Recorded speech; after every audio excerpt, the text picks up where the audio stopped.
আজকের খুবই সুন্দর পরিবেশে একেবারে সমস্ত বাংলাদেশের রাজনৈতিক দলগুলো এবং আমাদের প্রধান উপদেষ্টা মহোদয় এবং সহায়ক কমিশনার প্রধান তারা সবাই ছিলেন।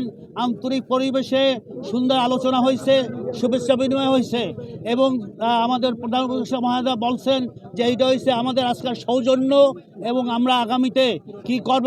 এই প্রথম পর্বের আজকের সমাপ্তি, দ্বিতীয় পর্ব শুরু হলো, এটা আমাদের উপদেষ্টা মহোদয় স্পষ্ট বলছেন।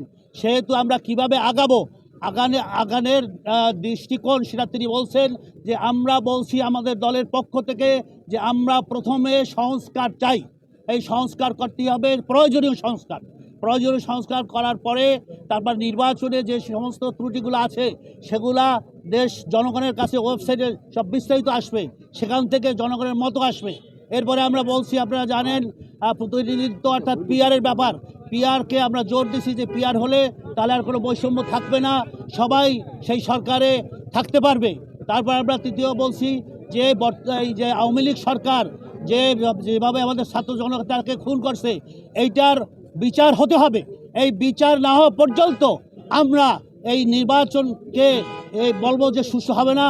কারণ তারা এখন তারা এই আওয়ামী লীগের তারা সমস্ত জায়গায় বসে আছে, তাদেরকে এমনকি প্রশাসনে পর্যন্ত তারা আছে, তাদেরকে দ্রুত অপসারণ করতে হবে। জাতীয় ঐকমত্য কমিশনের বৈঠকে মূলত আমরা যোগদান করেছি। এখানে বিভিন্ন কমিশনের সম্মানিত প্রধানগণ এখানে উপস্থিত ছিলেন, রাজনৈতিক দলের সম্মানিত নেতৃবৃন্দ উপস্থিত ছিলেন।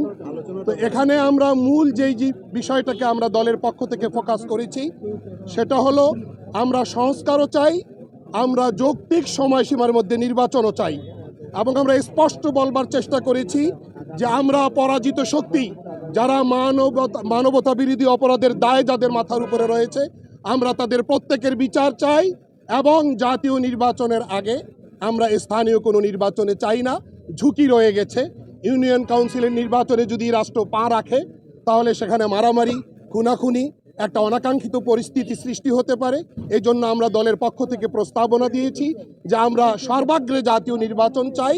আমরা প্রয়োজনীয় সংস্কার যতটুকু দরকার, একটা সংস্কারের উপরে নির্বাচন করবার জন্য যতটুকু সংস্কার দরকার অতটুকু সংস্কার সেরে আপনারা দ্রুত সময়ের মধ্যে একটা নির্বাচনের সময়সীমা ঘোষণা করুন, খুনিদের বিচার নিশ্চিত করুন এবং জাতীয় নির্বাচনের আগে স্থানীয় নির্বাচন থেকে বিরত থাকুন।